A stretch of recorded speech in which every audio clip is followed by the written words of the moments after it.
दोस्तों, आज की इस वीडियो में हम आपको ऐसी चीज़ें बताने जा रहे हैं जिसको विज्ञान तो प्रमाणिक नहीं करता है, लेकिन आध्यात्मिक दृष्टि से ये 100% प्रमाणिक है।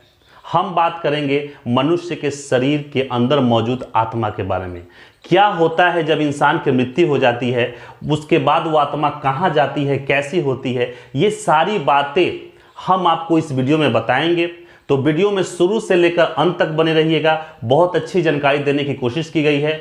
मैं प्रदीप कुमार आप सभी का स्वागत करता हूं आपके अपने YouTube चैनल इजी से एजुकेशन में। तो चलिए वीडियो को शुरू करते हैं। आत्मा, दोस्तों, मनुष्य के शरीर में एक ऊर्जा है। ये ऊर्जा मनुष्य के शरीर में जब तक रहती है मनुष्य जीवित रहता है। यही ऊर्जा जब मनुष्य के शरीर से बाहर निकल जाती है तो मनुष्य की मृत्यु हो जाती है। मतलब इसी ऊर्जा को हम लोग आत्मा का नाम दिए हैं। अब समझेंगे थोड़ा सा कि आत्मा जब शरीर से निकलती है तो वो एक कुहासे की तरह होता है। अब शरीर से निकलने के बाद आत्मा की अगर आकार की बात की जाए, उसके शेप की बात की जाए, तो आत्मा का आकार बिल्कुल हूबहू मनुष्य के बॉडी की तरह होती है जो मनुष्य मृत पड़ा हुआ है। दोस्तों, मरने वाले इंसान के शरीर से ये आत्मा, ये ऊर्जा जब निकलती है, उस आत्मा को बहुत कष्ट होती है। मनुष्य के शरीर से वो निकलना नहीं चाहती है, क्योंकि अगर मान लीजिए कि कोई इंसान 60 साल का हो चुका है तो उसकी आत्मा उसके साथ 60 साल उसके शरीर के साथ संबंध बना के रख रही है। अब 60 साल किसी के साथ रहने के बाद भी उसे छोड़ने में थोड़ा सा मोह माया लगता है, इसलिए आत्मा शरीर को छोड़ के जाना नहीं चाहती है। लेकिन यह भी एक सत्य है कि उसको किसी ना किसी दिन मनुष्य के शरीर को छोड़कर जाना ही पड़ता है। इसलिए आत्मा जब मरते समय किसी के शरीर से निकलती है तो उस आत्मा को बहुत कष्ट होता है। मैं आपको एक बात बताऊं कि जब इंसान मर जाता है, उसकी आत्मा उसके शरीर से निकल जाती है, तो आत्मा अगल बगल वहीं पे रहती है। उसको ऐसा लगता है कि अभी मैं नींद से जागा हूं या फिर जागी हूं, और वो उसको विश्वास ये चीज का नहीं होता है कि मैं मर चुका हूं। वो अगल बगल के लोगों से बात करने की कोशिश करती है, अपने आप जो जिस शरीर से वो निकली है उस शरीर को देखती है, उसमें फिर से जाने की कोशिश करती है, लेकिन अब कोई फायदा नहीं है क्योंकि उसका समय पूरा हो चुका है। मतलब वो लोगों से चीखती है, चिल्लाती है कि मैं यहां हूं, मैं मरा नहीं हूं, मैं मरी नहीं हूं, मैं जिंदा हूं, खड़ी हूं, लेकिन कोई उसकी आवाज को नहीं सुन सकता है, और ना ही कोई उसको स्पर्श कर सकता है, और ना ही ये आत्मा किसी को स्पर्श कर सकती है। दोस्तों, एक चीज मैं बताऊं कि आत्मा का जो वजन होता है 21 ग्राम होता है।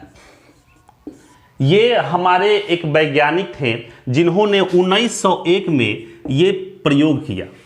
इन्होंने 4 ऐसे इंसानों को हॉस्पिटल में अपने प्रयोगशाला में ले गए जिनकी मृत्यु अब तब होने वाली थी।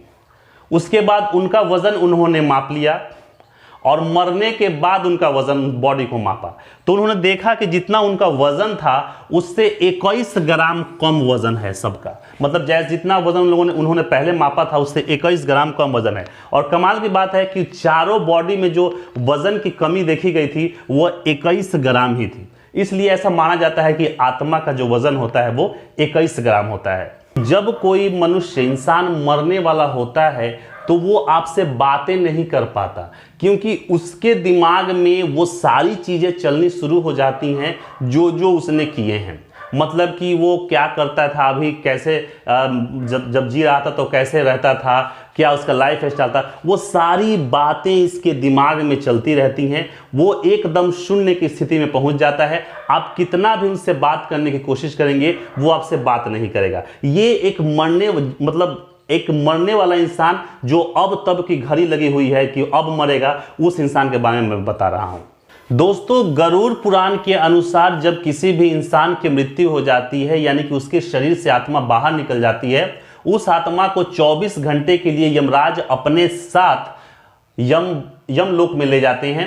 वहां पे उसके पाप और पुण्य का लेखा जोखा होता है, और लेखा जोखा करने के बाद 24 घंटा के अंदर ही वो यमराज उसे फिर से उस शरीर के पास छोड़ जाते हैं जिस शरीर में पहले से था। उसके बाद वह आत्मा उस शरीर को देखती है, बहुत चिल्लाती है, अगल बगल के अपने माता पिता, भाई बहन, बीवी सबको देखता है, उसको बहुत मोह माया लगता है, इसलिए वो आत्मा फिर से उस शरीर में घुसने की कोशिश करती है, लेकिन अब तो समय उसका पूरा हो चुका है।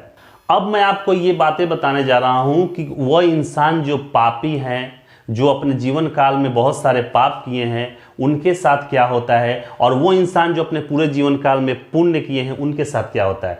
तो पहले पापियों के बारे में सुन ले, जो पापी आत्मा होती है उनके लिए क्या होता है। दोस्तों, जब भी किसी पापी इंसान की आत्मा बाहर निकलती है तो उसको लेने के लिए यमदूत आते हैं, और वहीं अगर किसी अच्छे इंसान की मृत्यु होती है तो उसके आत्मा को लेने के लिए देवदूत आते हैं। उसकी आत्मा को ले जाकर वे स्वर्ग में चले जाते हैं, और पापी इंसान की आत्मा को यमदूत लेकर नरक में चले जाते हैं।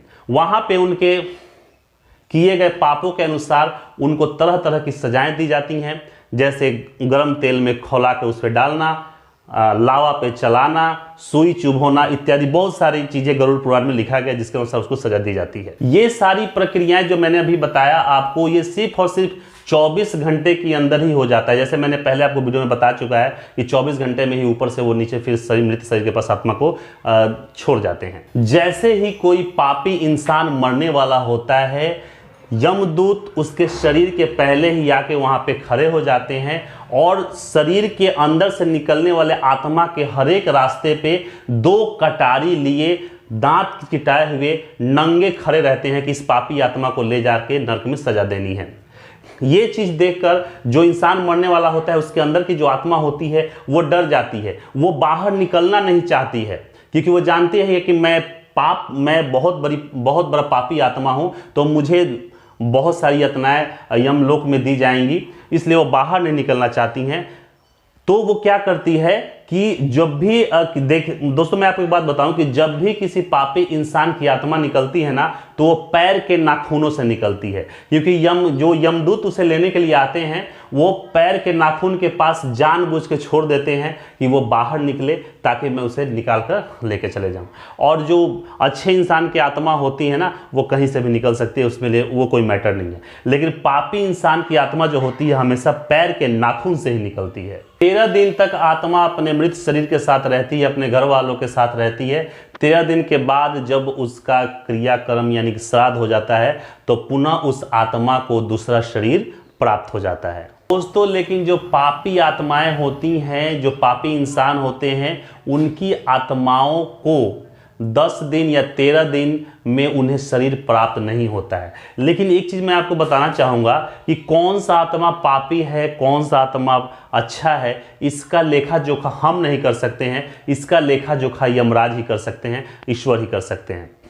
इसलिए हम लोग क्या करते हैं कि हर एक साल बरसी मनाते हैं किसी भी इंसान का, क्योंकि हमें मान्यता के अनुसार हमें यह नहीं पता होता है कि हमारे घर में या फिर किसी और के घर में जो मृत इंसान हुआ है, जो इंसान मरा है, उसकी आत्मा पापी थी, अच्छी थी। इसलिए हम लोग हर एक साल उसकी बरसी मनाते हैं, ताकि अगर वो पापी आत्मा हुई भी होगी तो बरसी मनाने के बाद उसको कभी ना कभी जितना जल्दी हो सके उसे दूसरा शरीर प्राप्त हो जाए।